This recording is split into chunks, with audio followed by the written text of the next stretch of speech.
Welcome, everyone. I'm Jim Palmer, head of the Android user experience team. And well, let me just say, it's so exciting being a designer here at the Dev Conference to see so many people coming out to see a design session. So, wow, thanks for all the support there.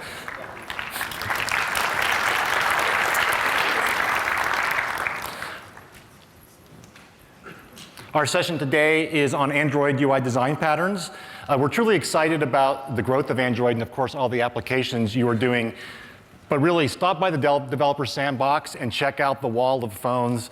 Does anyone doubt that touch-based mobile devices are going to dominate the next generation of computing products, right? This is where it's at. So we're really excited to be here and help you guys deliver that vision. Today, after my intro, we're going to go through some of the new patterns that we've been exploring on our team, give you a few tips on visual design, and then end with a walkthrough of an app that will tie it all together. What's in it for you, insight about where we're headed, as well as some practical advice on creating a better Android app. Of course, this being Google, it wouldn't be right if we didn't have a little nerdy question along the way. So while we're going through the presentation, see if you can spot a term. It's a figure of speech from classical rhetoric. And the Q&A will give out a collectible to someone who can name that.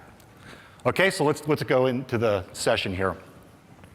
Since I/O last year, a lot has happened with Android. You guys are aware of the releases, Donut, Eclair, an update of Eclair for the Nexus 1, as well as the upcoming Froyo. One of the key things that's happened, however, from a user experience point of view, has been the support for more hardware profiles, and specifically for different screen sizes and densities. You can see those wall of devices out there show why that's been such a great boon for us. From the G1, which is a half VGA screen at approximately 180 DPI, we've added 2 versions of WVGA at around 240, 250 DPI. So as a result, we've tried to optimize the system to allow assets to be targeted to each of those to make them better. So we're going to talk about that today. And another big change, of course, has been the explosion of apps in the developer community.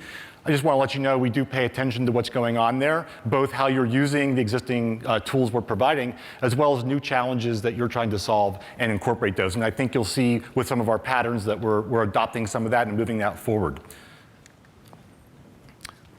So let's give some context before we dive into the actual session. People ask, what is your UI group's philosophy for design on Android?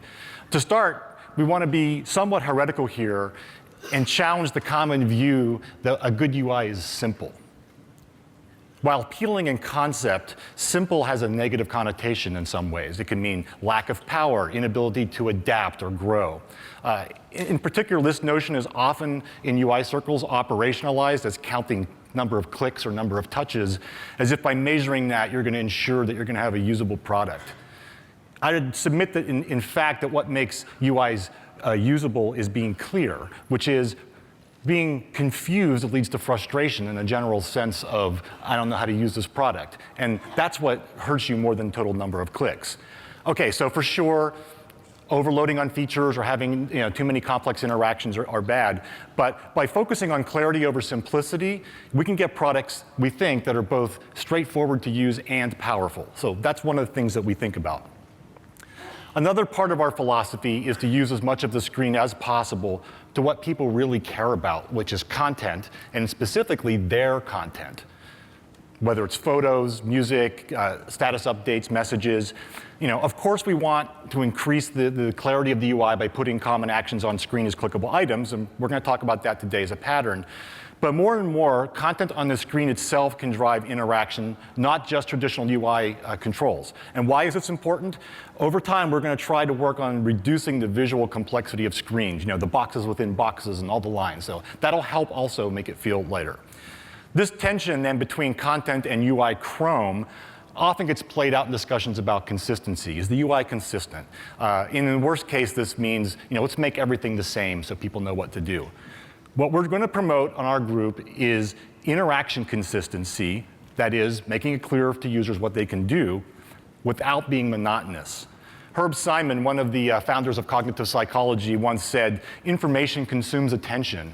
And with all the options and choices available to users today, products need to focus on engaging their users. So by keeping the interaction consistent, but varying the treatment and adding visual expression and visual delight, you can draw users in and really engage them in your product.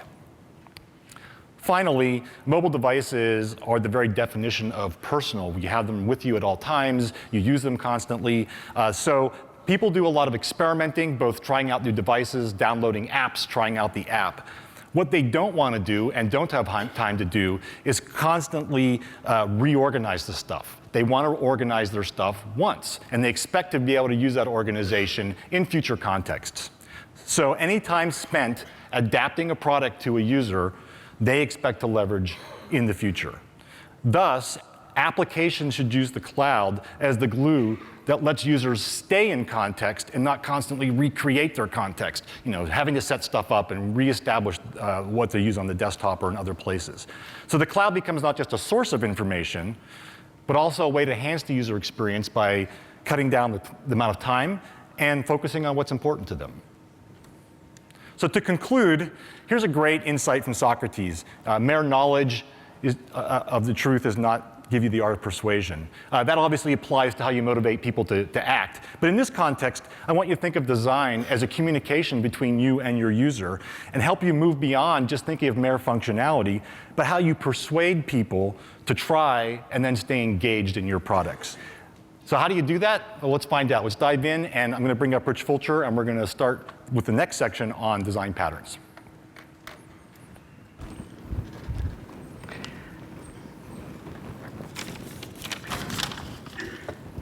Thank you, Jim, and thanks to everybody who's here today. So, design patterns. What do we mean when we say that?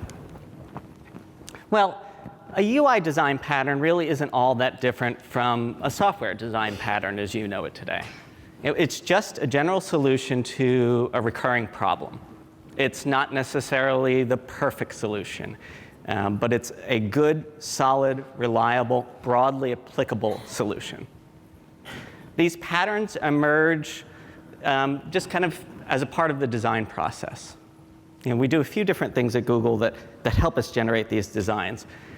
One of them is that we do both formal user research and we do what we call internal dog fooding, where we'll do an early version of an application. We'll share it with team members kind of outside our immediate team, and we'll generate feedback that way. And we'll start to see what things work and what things don't work so well inside the application. Another way is that anytime you sit UI designers together and they can kind of look at each other's screens, you tend to get this certain solutions tend to win. I might look over at something Chris or Christian has done, and I'll look at it and I'll think to myself, somebody call a doctor because that is sick. The last and most important way that we see patterns emerge is what we see you, the broad development community, come up with. We look at the market, we see things within it that challenge us, that inspire us, and those help us to think about, well, either here's a problem or here's a really interesting way of solving it. So for the patterns that I'm going to go through today, we'll just have a little bit of detail on each. We'll give it a title so we can kind of refer to them in a really strict vocabulary. We'll give a couple of on-screen examples, and these will just be very generic, low-fidelity wireframes, because we're focusing on the interaction at this point, not ultimately the visual. We'll state the problem that it's trying to address, and we'll give a number of recommendations for each pattern.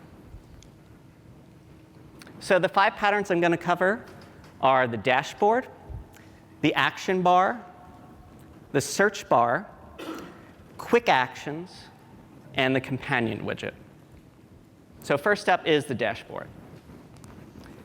So for all the examples we'll show here, I've just kind of created this false, fake application, some kind of tool for people who are passionate about Android to get together and share updates and share product reviews.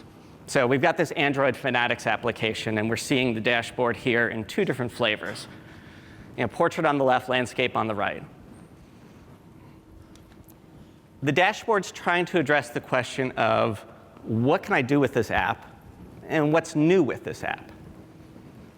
So it's really just a quick introduction to the app that tries to lay out the key functionality and give the user kind of clear waypoints into the particular subtasks that the app can perform for them. You might think of it in a way as kind of the hero screenshot of the application that you might upload to the market. When your app is finished, what's the one picture a user could look at as they're kind of quickly flipping through all the different apps that are in the market that'll kind of stop them and say, OK, I get what this is going to do. This will do these things for me, and OK, I kind of got it. It's full screen, so you've got lots of real estate. And there's different ways that you can organize it. The example I just showed, it's kind of broken up by features, where you're seeing kind of different entry points to posting a review or search. But you could also imagine doing it if you're more content focused. Maybe it's by category, where your dashboard's talking about top rated, or most popular, or recently added.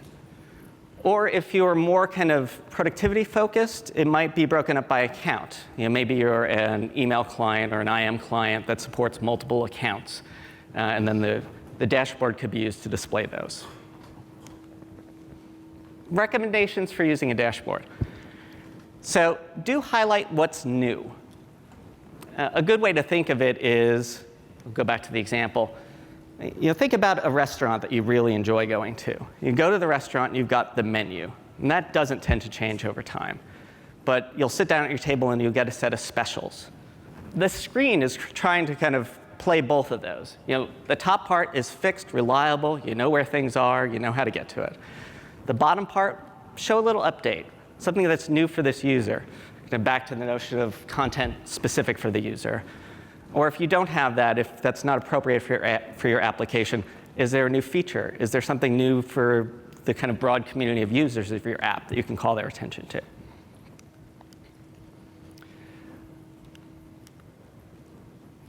Do focus on just the most important choices that the user can make. The guidance we give here is 3 to 6.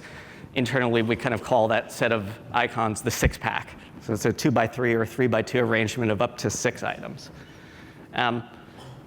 Again, it's just trying to convey the most important things your app does. And be flavorful. This is one of the rare chances inside your app where you've got a lot of screen real estate to play with for kind of showcasing the brand, the identity. Like if you're a service or your companion app for a service, showcase that. The next pattern is the action bar. You've seen this pattern in the I/O conference app, in fact. So the action bar is that top area at the screen, kind of that light blue box on the far left. You could imagine that being the application icon. It's got a title, and then at right, it's got a set of actions. The action bar is trying to solve the question of, well, how can I do task A quickly? It's a fixed set of real estate at the top of the screen. It should show up through most of the content inside your app. It's not exactly a toolbar. We're not going to put every item on there. It's also not a replacement for the menu. It's really just to take a few items and elevate them. It replaces the title bar. You can kind of include the title inside of that. So you'd kind of swap the quick action bar for a title bar. It's best for actions that span across your app. Some candidates might be things like search that you want available from a variety of contexts. Refresh. Maybe you always want to have a way to compose a new piece of content related to your app from any context. And you can also use it to provide a quick link back up to the dashboard. So you can imagine just users from the web are familiar with this notion of kind of clicking at the upper left of a page on a logo to go back to the home of that app. We have the same affordance here. A few recommendations. So again, use it to bring just the key actions on screen. A good litmus test would be, what are the actions that the user shouldn't have to press menu to get at inside of my app? Just bring those handful forward. We tend to try to keep it to 3 or less as the guidance, just to make it kind of very obvious. Use the action bar to give a sense of place. You know in Android that it's very easy to kind of teleport from app to app to app following a series of intents. Using that action bar at the top, just kind of brand your app, kind of let the user know where they've landed after following this intent, helps give the user a sense of where they are and where they can back away from. Use it consistently.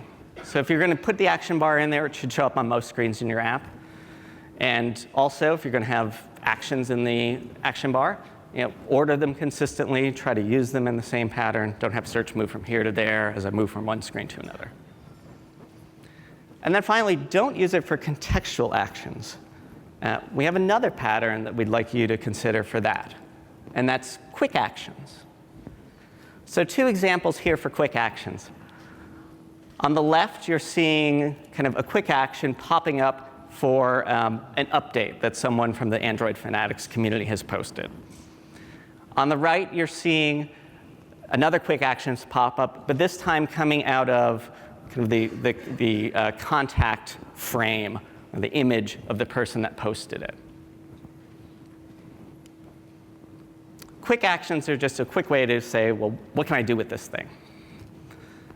You have a distinct target on the screen that the actions are emerging from.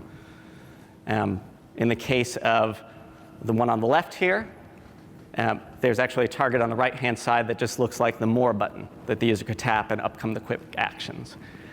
On the one on the right, just press on the user's picture, up come the quick actions. The reason the visual target's important is we've seen in Android that there's immense power to contextual actions. And once people get, I can long press on things to do more things with a thing, they enjoy that. A lot of people never get to that stage, or they're just not fully conscious of it and just don't think of it in all of the different contexts that it could appear.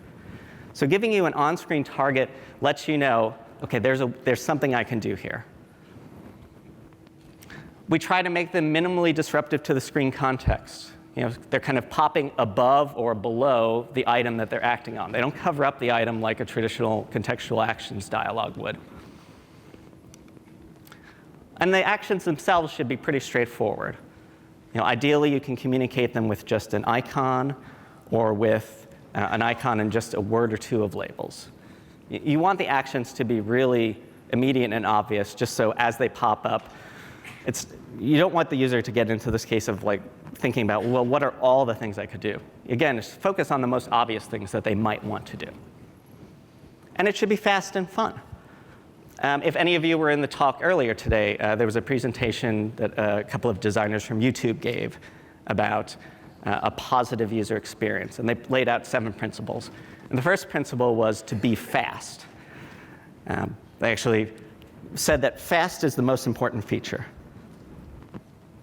I won't argue that right now, but I think there's a lot of value to fast. And they kind of made a good argument that fast is good for both new users who don't kind of understand why a product would be slow and are just kind of ready to back away if things aren't responsive, as well as for veteran users who they know what they're doing and they just want to get through it.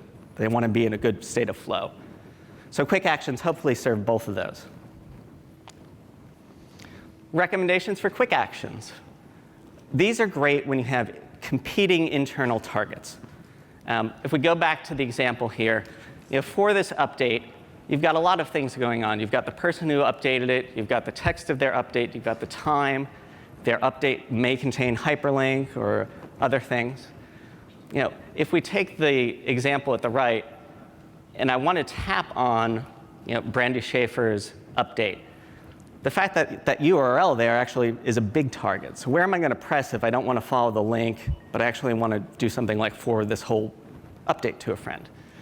So giving a distinct target on the side for doing something with the update and a separate target on the left for do something with this person helps resolve that.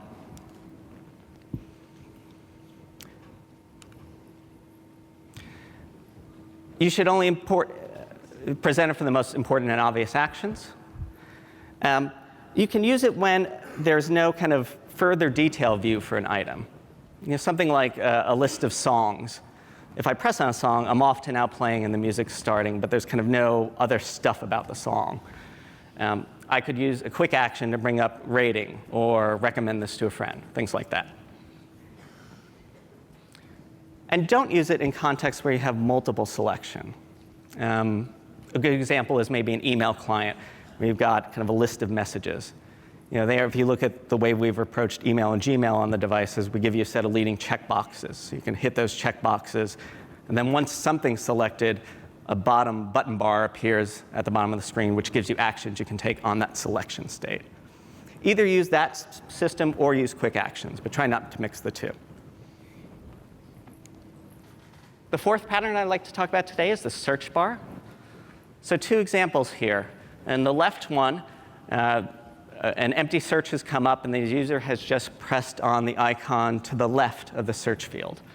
And then they've gotten a pop-up selector, which looks a lot like the quick actions pop-up, for choosing what search mode they'd like to use, whether they'd like to search friends or reviews.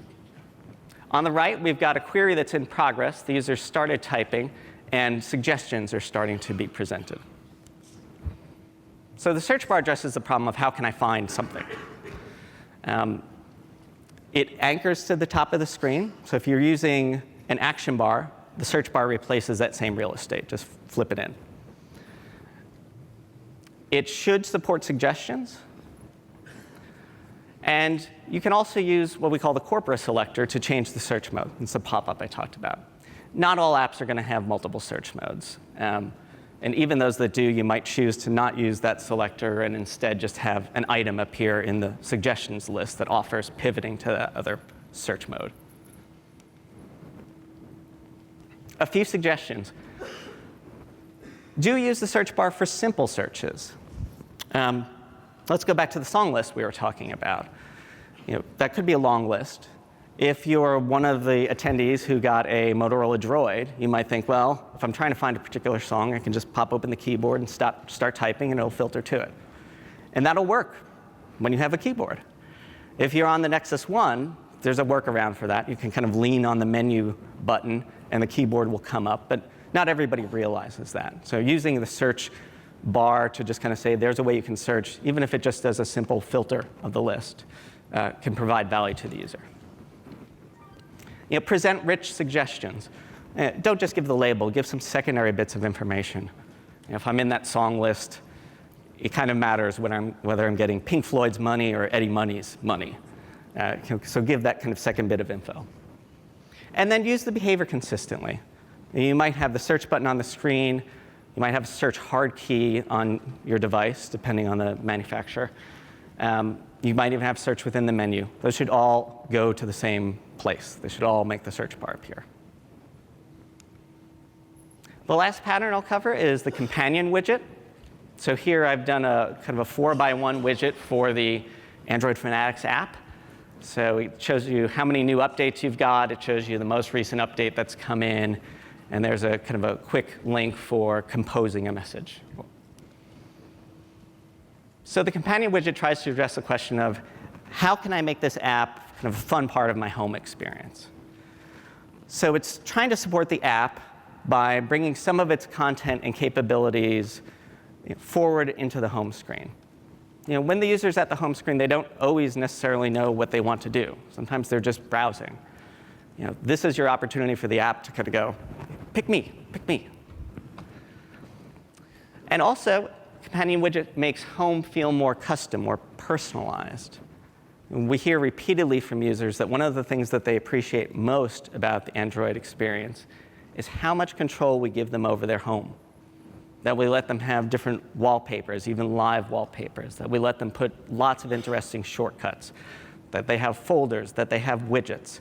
That they don't have to just kind of put things in a square grid that works from left to right. Anything you can do to kind of foster that is playing to something users already value. So a few recommendations. Do provide value above just a simple app icon. Bring forward that user content. Don't try to do everything in the widget. It's OK to have pointers into tasks, but once the users pick that, we'll take them into your app to do that. The compose link is a good example there. They hit compose, take them into your app, take them into the part of the app that has the compose activity, and let them work from there. Be space efficient. If you want to do a large widget, cool. but also think about offering a smaller variant widget for users that are kind of more concerned about how constrained their space is on home. And don't just be a large app launcher. So just wrapping these all together, kind of some of the interaction that goes into building a really good Android app. You've got a widget that can feed you into your app. You've got the dashboard that lays out all the things your app can do. From the dashboard, you may have an action bar, or you may go into other screens that support the action bar. Action bar might pivot off to search. And then individual screens can support quick actions for the items that you display there. So thanks for your attention. Now that we've covered some of the interaction stuff, I want to welcome Christian Robertson to the stage to talk a little bit about visual design.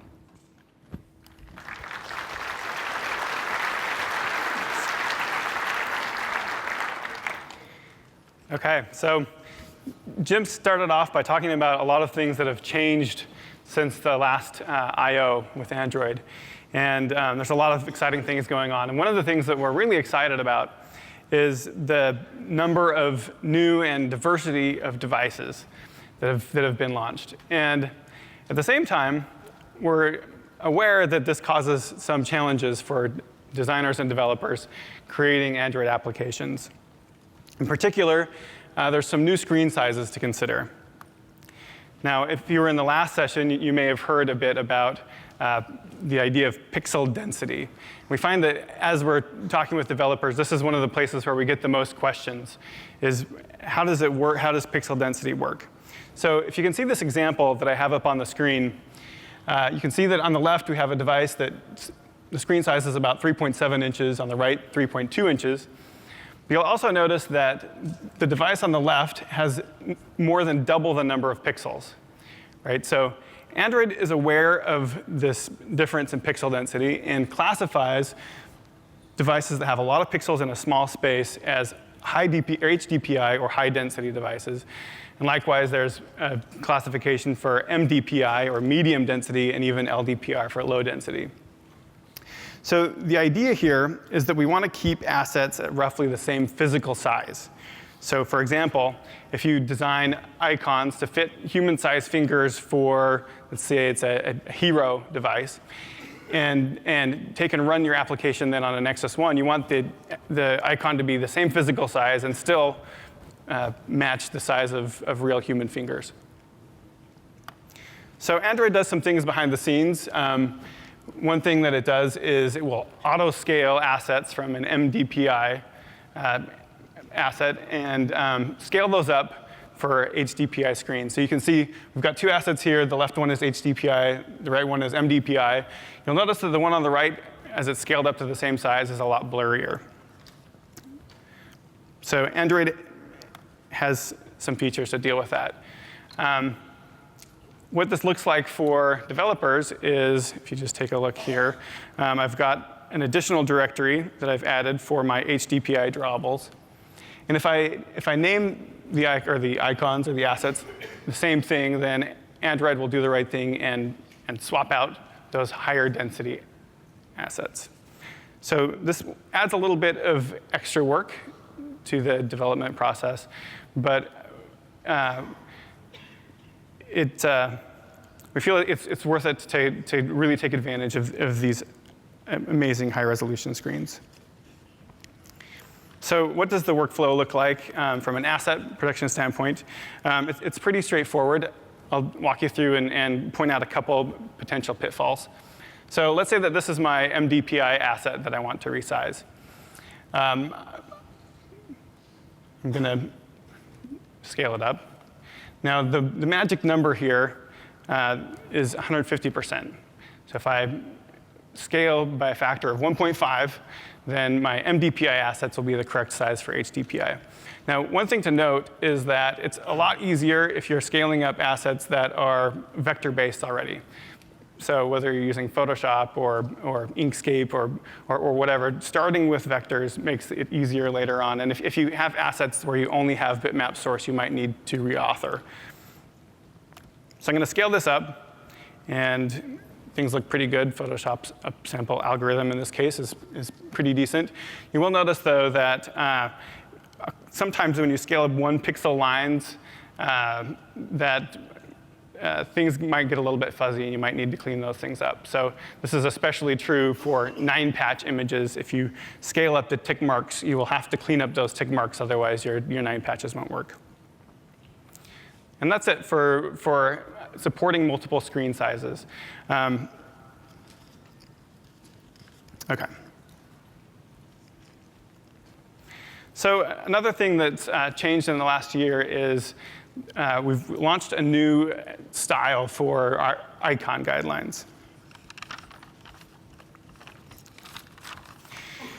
Now, as we have watched what's happened in the marketplace, we've seen an amazing increase in the number of applications. You guys have been working really hard, and we're really excited about that.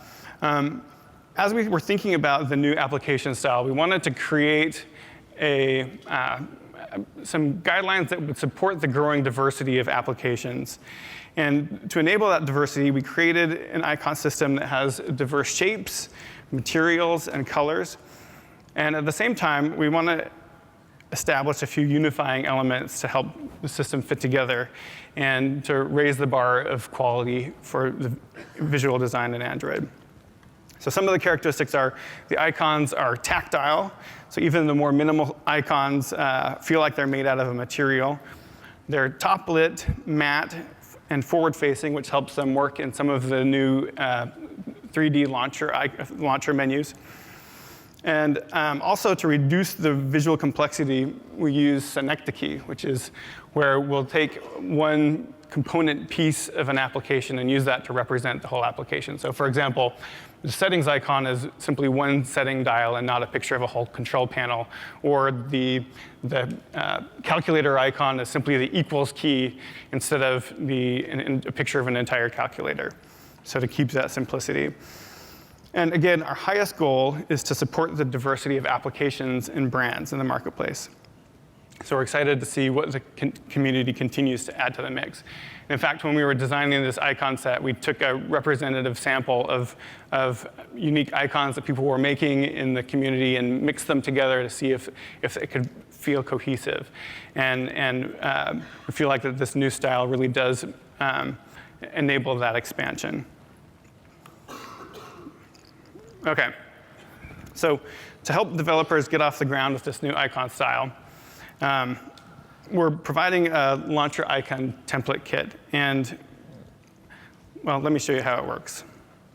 So let's say that you have a vector-based logo you'd like to apply to your application. So I'm going to grab this square tile, and I might want to change it to match the color of my brand. In this case, I like the green.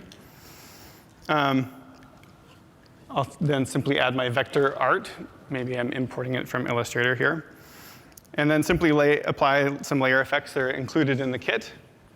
And very quickly have a passable logo, or a passable icon based on my logo. So we acknowledge that there will be a lot of brands will want to take the rendering much further with the icons. But we thought that this would be a helpful way to help people get started.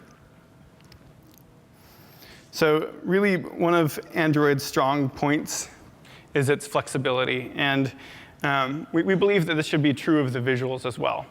So with enabling an icon system that encourages diversity, as well as applications that are distinct and branded, that we can fulfill this vision for Android.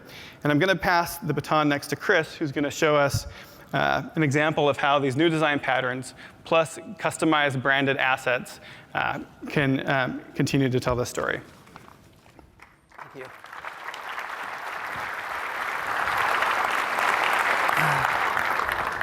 Hello, I'm Chris Nesladek, and I'm here today to demo an application, which many of you probably have downloaded, that shows off the best of these patterns and polish techniques that we recently shipped. Let's get started looking at Twitter for Android, shall we? So we start with the dashboard firmly in place. And as you can see, the one twist that we've done with the dashboard immediately is to use the goodness of live wallpapers that we shipped in Android 2.1 and animate the home screen. Those are Twitter clouds, and that's the Twitter bird. And if you notice, it's fun and functional and just a little bit more than just a home orientation activity that Richard described previously. That bird is actually looking at me right now, and you can decide if that's strange or weird, but I prefer to say that's cute. Anyway, those are real-time trend bubbles as well. And again, we have the action bar at the top to orient the user. So the next pattern I'm going to demo is obviously the action bar. Now, can someone tell me what would be a primary activity for any Twitter application? Tweet. There we go, tweet. So with the new action bar pattern in place, I can tap the tweet icon and get taken to the tweet compose activity. Now here, you can see that those most common functions are actually on screen for the user, like in view, but we haven't given up the functionality of the main menu. What I want to point out is that while you can surface the most important actions, you shouldn't forget about the richness of the Android UI pattern to use the main menu, rather, using the main menu. So you can quickly upload a photo if you want. You can, I'm not going to do that though. You can take a picture, or you can add multiple usernames with a picker that we implemented as well, making it easier for you to tweet.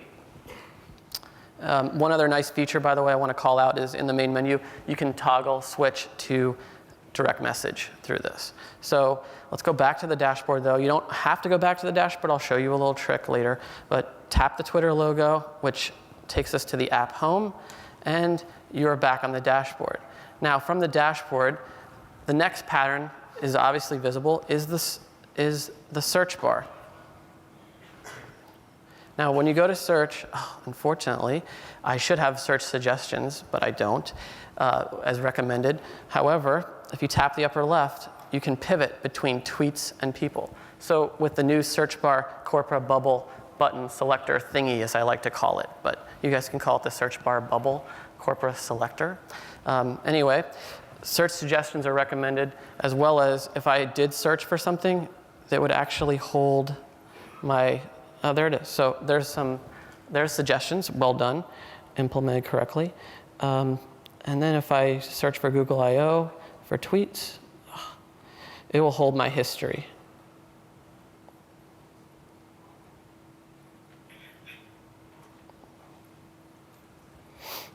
As we go back. Let's do that, and tap search. There it is. So implemented correctly. So we have dashboard, action bar, search bar implemented. The next pattern would be quick actions, my favorite pattern. In fact, quick actions has been a passion because for me, long press is so powerful, but was very destructive once we surfaced it as a dialogue on top of the data which we were trying to act on. So with quick actions, what we're able to do, as you can see in this activity, is there's an on-screen affordance. You tap it, and up pops a rail of actions that are not covering the data that you wish to act on. Now, as mentioned previously by Richard, turning off the list view button element is recommended so that you can quickly let a user tap a link and make that actionable for them. As well as, in this view, don't forget to use the main menu for any overflow functions that might be hard to tap. There is a tweet metadata link that's inside of this list view, but sometimes people find that hard to hit. So as a designer, view on map was put into the main menu. So we've done dashboard, action bar, search bar, quick actions. Next up, oh wow, we are flying through this, is the dashboard, action bar, search bar, quick actions, yep, is the companion widget. Now the companion widget on Android, on the Twitter app, was implemented in two ways. It was implemented as a large and a small widget. That button, it's not implemented as just a button, but rather you have one action associated with it. For example, in the small widget, you can tap this and be taken to a tweet compose to reply to that tweet. Or, we just lost it, but it's back. Or in the large widget, you can use that to tweet something of your own. All right. So I've covered dashboard, action bar, search bar, quick actions, as well as the on-screen widgets. The last 2 points I'd like to make to you today before we take your questions is that if you think about patterns, a good example is to think about layering patterns into your activities. So if you look at our profile section here, what you can see is I just tapped on the tweets in the upper left-hand portion of the screen, and that function is actually the search bar pattern. Ordinarily, as a designer, I might have chosen to use tabs in this view to pivot on multiple points data sets. However, when you think about it, that bubble is more friendly and faster for some people, and I don't have to actually ask a developer to implement flickable tabs, which are a problem because basically a user can never know how many different data sets exist. So if you think about using patterns, try to use them in creative ways. Also, you can see that the action bar is laid out on screen with quick actions here and the main menu. So we've been able to layer in more functionality in a rich way, which is the Android user experience in a nutshell. And on top of that, what's even more important is to think about, as Christian talked about, polish. And with polish, what you want to do, as you can see, we'll actually look at this side by side, you want to support multiple densities. You're going to have to do a little bit of tweakage with the assets, as we talked about. On the left is the HDPI version of the Twitter app, and on the right is the MDPI app. The MDPI portion of this was equally challenging, but basically, if you spend the time in the pixels, you can get an app to look great on both densities. So with that, I'd like to take your questions right now and see what's on your mind. Thank you.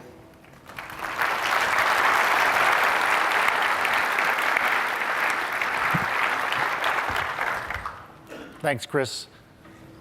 We're going to also invite Mike Claren to come on stage with us to help answer questions. But before we take questions from the audience, we want to do the Q&A nerd question. So who can identify the rhetorical device? Yes? Damn. It is indeed. Excellent. Also a movie by Walter Kaufman. Here's your synecdoche. Synecdoche, which is a rhetorical device for associating something part for the whole or something closely related for the part for the whole. So anyways, great get there. So let's switch over to questions. Let's start with a few from the floor, and then we'll also, can you bring up the wave so we can bring up the wave? So yes. Hello, Roland Schweitzer. I'm AppWeather. I agree that context menus are destructive from the point of view that they often cover up the data that you're trying to act on, but from a developer's point of view, they're nice because they're part of the framework. So will action bars, quick action bars, and that sort of pattern become part of the underlying Android frameworks that make it easy for us to implement on those? Let Mike take this one. Probably. The pattern that we've been following is applications are usually a little ahead of the framework because that's where the pioneering work goes on in terms of UI patterns.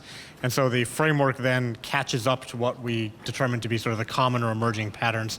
The action bars look like a winner, and so making that easy to support in applications is something that we're working on adding to the framework. Okay, thank you. Let's take one from this side over here. That was it? Okay, great. Let me take one off the wave here. The second one here, what's Google's stance on hardware manufacturers overlaying their own UI enhancements over stock Android? Is this something which will be discouraged in the future? No, actually, we love the fact that Android's open and people can do their own things with it. We think it's great for both the products and for us as designers to see what other people do with it. So, we're perfectly happy with that as the plan going forward. Okay, over here. Yeah, so I do a lot of rapid prototyping on various devices, and lately been doing a lot on Android. And one of the things I noticed is that in order to build really rich UIs quickly, I found it easier just to throw up a web view and use HTML, CSS, and JavaScript to get a lot of the stuff that's available to us on the web. And I'm curious what your thoughts are on that approach, and if you guys use a lot of the stuff that is associated with the web technologies and will be bringing it to native code. So, for sure, certainly the UI team has done some prototyping using web views and certain tools that will allow us to sort of put it on the phone in a web view. There are definitely some differences in the behaviors you get with web views, obviously, than the full elements. But it's great for doing basic sizing and seeing how the images look as we go forward. I don't know, in the long-term, impact of web views, I think, and Mike can step in and add color here too. And we certainly do mix those in our apps today. There are certain apps that are done with the base framework, and then we'll use pieces of web views to get that effect. So I think we'll probably continue to see that kind of mixing going forward. Yeah, I'll just add to that. If you've used our Gmail application, when you're viewing a Gmail conversation, you're actually seeing one big web view that's been integrated into the application, because so much of the content in the Gmail conversation is already HTML formatted. We just use the web view for all of that display, but it fits really well with the rest of the application. Okay, on this side? What guidelines would you share with developers who are trying to bring an application to mobile and paring down the feature set so that is mobile specific but also discoverable? Because oftentimes if you pack too many things in, your users won't latch on to the mobile version of it. If you pack too few things in, again, they won't use it. So what balance or guidelines would you share? Can you take it, Rich? I mean, I think the first question you need to ask yourself is kind of, given that the user is now in this mobile context, has the set of tasks kind of changed? What are the most important things for them, given that they may be kind of out and about and not kind of at home? So a recommendation I would make is kind of think about, of all the things you can support, which tasks make the most sense and provide the most value in the mobile context as kind of a first pass strategy for how you would scale some of that back. And I guess the second point would be that kind of we a couple of times mentioned that we want you to kind of bring the most important things to the forefront. You can still wind up supporting kind of a lot of deep, kind of darker, less frequently used stuff, but just kind of don't pollute the most classic use cases by kind of pushing them forward into the screen. That's a great reason to use quick actions, great reason to use the existing menu drawer to support those types of behaviors. Chris, do you have any color? I mean, you took Twitter and turned it into a really great app. So, I mean, any thoughts on that process just for how you did that? Make sure you spend a lot of time thinking about what's the most important thing.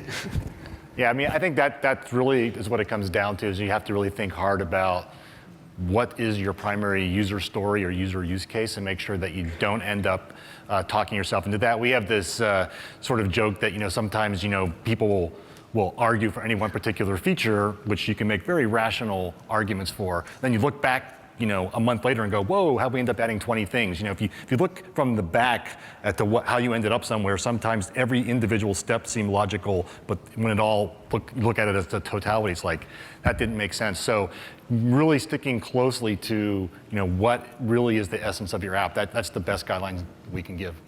Let me add something to that. I don't know the particulars of the problem you're trying to solve, but Android has a couple of unique tools that can help with the complexity of a user with a small screen trying to manage some complex space.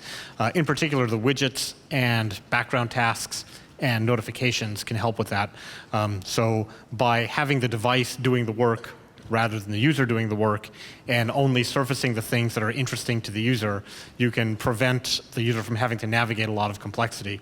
So if something shows up in the notification bar when something interesting happened, I may not have to navigate at all. I can just let background processing and notifications have the content come to me rather than having to build a rich, complicated navigation experience on the device. So it's another thing to consider in the toolkit.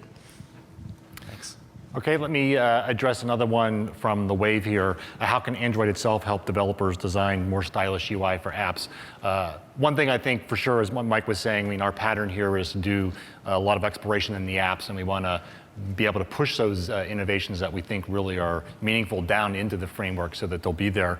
As Christian was noting, though, as well, we're aware that we want to help you guys more. So we are looking at publishing some of the stuff we use, like his icon library and other kinds of things, up to the site, so that what we're doing, we share as much as possible with you. Those are the two sort of concrete things we're doing right now. Okay, over here.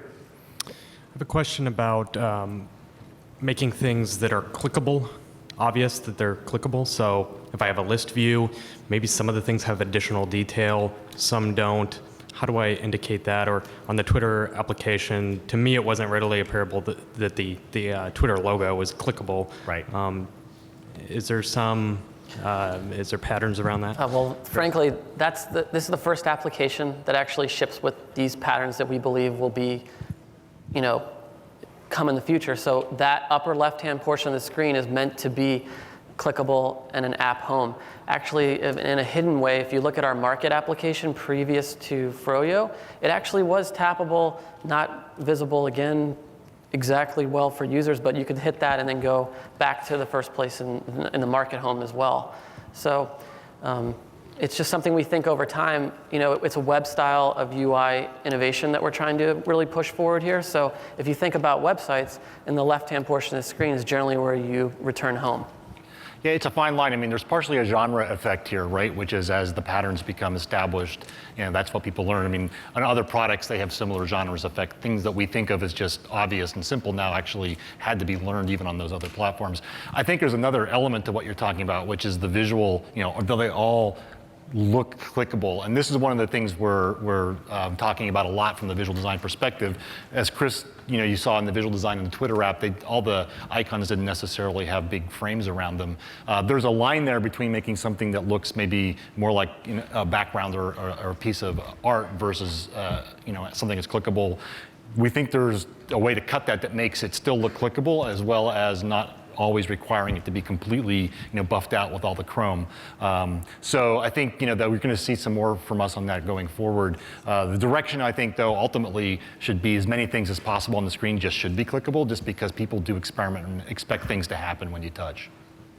Okay, over here.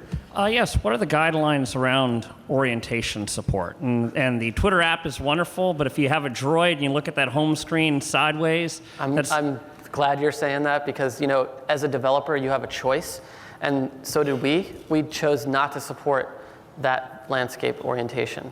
Okay, and I know there's another example in the Android, this default dialer, that when you're in call, it's portrait only as well. I mean, there's some examples on that. Is it just simply up to a developer design decision so that you don't have to support the orientations, or what's the thinking on it? Generally, the more you can use it in both orientations, the better. But there are certain applications, a lot of games just won't make sense rotated. Yeah. They need to be in a portrait layout. For the dialer, there isn't actually a design reason why that thing doesn't work in landscape. It's mostly implementation time. We haven't had time to create a quality landscape experience, so we thought portrait only is better than lame landscape, because that thing it's got a lot of states, and it's pretty complex. But in general, users like using the device in both orientations. You saw the wealth of different devices out there, so people are using these things in a lot of different ways. So the more flexibility you give the user, probably the better. I think especially in a case where the device has a keyboard. I mean, that's something that we've encountered with client requirements, that they want to be able to have that keyboard orientation and have everything shift to landscape. Yeah, exactly. A lot of the slider form factors, landscape doesn't become really, it's not optional. You have to use landscape to use the keyboard, so you need to have a good experience there. Great, thank you. Yeah. So let me address another one from the wave here. Actually, we get asked this a bunch. This one is specifically how is Android approaching resolution scaling phone to tablet. We spent some time in this session talking about MDPI and HDPI. We're not at this point, rolling out a hardware profile for larger devices like tablets and beyond. However, we are actively working on that. And I think one thing I'd like to sort of discuss is that there's actually a couple of complexities in here, which is why we're still working on this. One part of this is more than just a resolution scaling. It has to do with actual layout scaling. There are certain apps you can imagine, like a browser, where the layout differences are very minimal. Other apps, it's more complex how you might want to address that layout change. In addition, just to add a little wrinkle to it all, MDPI and HDPI aren't the only two things that matter as you move to a tablet or larger screen size. Just merely taking the density, tablets, for example, tend to be used further back. So if you just take the same exact images and use use them. They might not look right even using the current one. So we're trying to evaluate what the right set of things is. Currently, you can already support these devices, and there are tablets out there today. I think the right thing for us to do is to really look at all the issues and come out with what we think the right answer is. So nothing yet to announce now, but believe me, we understand, and we're definitely working on that. Okay, question from over here. First, Chris, thanks for making a decent-looking Twitter app for the Android platform. Good job, Chris. And Virgil. And now we can't stand still. Is conversation view gonna happen? Because that is the key feature for a lot of us out there. The what? Conversation view. Conversation view. For Twitter. Tweets aren't an island. They're just part of a stream. Wait, I can't hear you that well. What? Oh, I'm sorry. This is a short people mic. All right. Conversation view inside of the Twitter app from Yes. Google, is that coming? So the Twitter app, we're hoping to open source this. We don't know when, TBD, but you will, as developers, will be able to take that code and use that activity, yes. All right, thanks. That's all I have. Welcome. Okay, over here. Yeah, the Android SDK integration with Eclipse is like really lousy. I was wondering if you guys had any plans to improve that. Especially the XML UI builder is completely unusable. Interface builder is great. Do you have any plans on doing something like that? Yeah, gee, this is I actually didn't hear that. I heard that something is lousy, but I didn't hear what. The Android SDK integration with Eclipse. Oh, with Eclipse. Really atrocious. Yes. Yeah. We realize that, and we have people working on coming up with more polished and more refined tools, but we're not ready to announce those yet. Okay, we're winding down here. Just a couple questions. Good to go. What's the Android policy on 3D? Is there any support for 3D coming out? Not the one with the glass. I'm talking more of a rich 3D, something a little higher than a bird, but not on the glasses kind of thing. But do you have any? Well, so the most recent release, we have a couple of examples where we're using 3D. The gallery, which is the photo gallery, there's an effect in there which does some 3D stuff, as well as the new app launcher in Nexus 1 has a 3D effect. So the tools there, OpenGL is in there. I mean, we can go into more details about that. I think we're all, of course, interested in exploring that. 3D is a tricky thing to get exactly right to make sure it's still usable, and over time, something that's is delightful after the first couple of times doesn't get annoying over multiple use. But I basically say yes, we're interested in it, and of course, the base technology is in there now. On the mic, is there anything else to add on 3D technology? No, I think that's it. Thank you. Okay, one more. Okay, so lots of Android developers also do other platforms like iPhone or BlackBerry development. But for business side, we also need to support multiple platforms. My question is that for the design patterns, is there any plan to promote to other platforms beyond Android or just an Android thing? Yeah, I think at this point we're really looking at developing the right patterns for our platforms. I know for developers, you're developing for multiple platforms. I think our recommendation is, as always, from a design point of view, it's more work, but it's best to fit in with the platform that you're developing your apps for. So in the cases where there are different genres or different, styles in those platforms, it's better to do that. Oftentimes, just moving something over as is doesn't quite work the same. You'll feel a little bit out of sorts. We're not planning right now taking our patterns and exporting them to other platforms. Okay, looks like that's it for today. So thank you everyone for coming and for all the support.